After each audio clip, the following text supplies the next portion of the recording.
قدم ها تا یکم آهسته بردار، یکم آهسته تر دوری کن از من. ببین حال خوشی اصلا ندارم، یکم سربسته تر قلبم رو بشکن. اگه گریه کنم آروم میگیرم، بازم اشکا رو گونه ها برقصون. قدم ها تا یکم آهسته بردار، تن احساسم و آروم بلرزون. مراقب باش که چیزی جا نذاری، نگاه کن چند تا عکس مونده رو دیوار. داره له میشه دنیا زیر پا.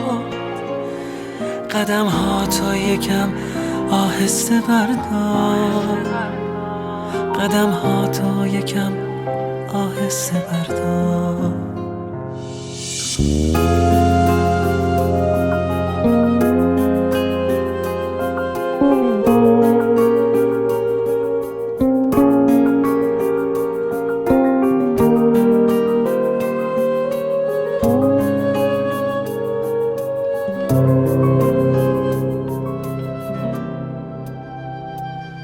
برا تنها شدن آماده نیستم، ولی تو خودتو آماده کردی. خیالت از نگاهت مطمئنه، مثل باد زمستون سرد سردی.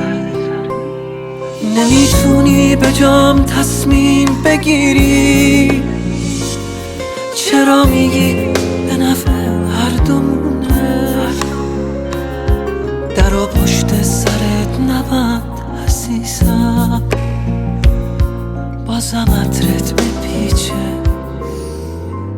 توی خون.